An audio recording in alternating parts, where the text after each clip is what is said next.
guys. Long time no see. We're coming up here on the year-long anniversary of when I first started that 10K Robinhood challenge, and man, oh man, we've grown quite a bit, as you can see in that first screenshot probably. I'm a little bit up from where we were last time after I got, sliced quite a bit. Mostly from NVIDIA calls. Probably should have went way more into NVIDIA calls. You can also see how far down I am is mostly a factor of Robinhood. I have so many Hood shares. I don't know if that's the smart thing to do. Maybe not. No, it doesn't matter. Maybe when they give us news of a crypto wallet or a new coin and they pump, then I can get out and focus more on having leaps in, as you can see, NVIDIA, Roku, and Baba, and then hopefully Microsoft later on, and then maybe AMD if I'm really patient or if I have enough money, and just doing that again, and then maybe restarting the 10K challenge. Not much has changed, I'd say, actually. So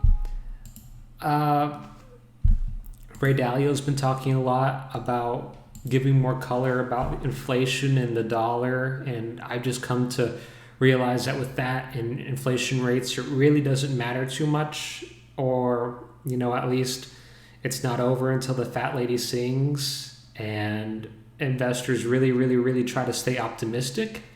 So I'm not terribly worried about it at all until the day of when they start raising interest rates in the summer. They're already doing tapering of the bonds and MBS purchases, and everything is going pretty smoothly. I know Tesla's down a lot today, but it's kind of overvalued. What else? SPY has gone insanely up. I mean, these S&P 500 earnings are undescribably good, I guess.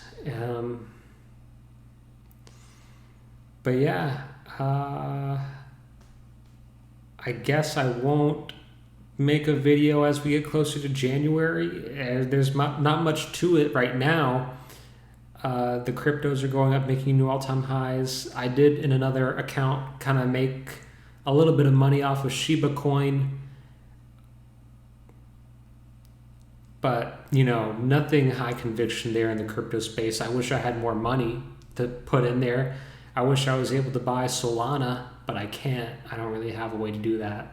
So I hope you guys have been having a good year. I see people on Reddit who are doing way better than me, of course, with even less money. And that is kind of why I want to turn more towards leaps and just not even look at it as much for tax purposes and just sanity purposes as well. That's I guess in a bull market, everything just kind of goes up. So maybe it doesn't matter. Maybe it does matter. But I'll try to do that. I think NVIDIA really is the next step to becoming a $1 trillion company. And AMD is going to follow close behind with their investments in AI and their investments in GPU technology and just having good margins. And I guess it's also why Tesla is up so much, is because they have such good margins. But as you can see, I'm really hurting right now because of Robinhood. Hopefully that will pump up to about $42-ish, and I can get out at a break even and maybe just have a call on it and maybe see if it gets back to 70, and then I'll be pretty happy, I guess. That'll be pretty impressive if they can do that. But it seems to be very calm. It drifts down until news comes out, and then it pops on crazy news. So that's the way I've got to play that. But I hope you guys have been well. I'm not sure if I'll update closer to January or December, but if not, you guys have a good time with everything. Stay up to date. Continue to watch all your favorite billionaire hedge fund managers and what they say, or at least that's what I'm going to do, and read and, Just stay on top of things. But honestly, these big companies, these big cat companies, when they get so big, they kind of get too big to fall, at least fall too much. Even though Tesla's $1 trillion and it can drop quite a bit, and it did drop 12% today, I don't foresee it going back to 500, even if it is super overvalued. And that only really helps the rest of the FANG stocks.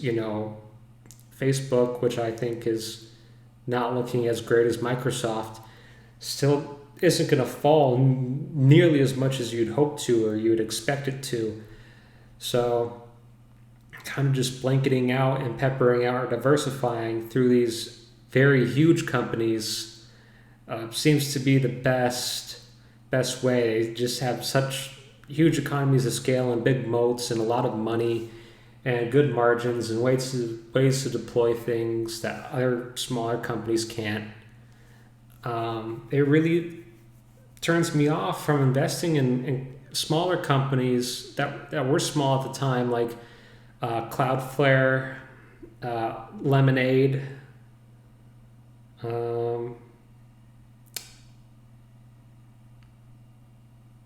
I guess Zillow.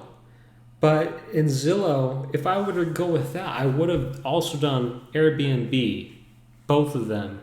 So one would have canceled each other out, but I just felt like the housing market itself was so super hot. It was all over the news, so I didn't do that. And it's definitely not the largest market cap ever, so I was turned off from both of those. I just say that the big just keep getting bigger is what we see. And they keep on getting consolidated, and things like that. But otherwise, majorly things just keep going up, and it's been a very good year, and can't complain. And I hope next year is just as good as year. It probably will be for the stock market. I don't think much is going to hold us back until we get to the interest rate situation. But even then, even back in 15, when interest rates were raising, stocks still went up. So wouldn't be too worried overall, I'd say. So you guys take care, and hope you make some money out there. Bye.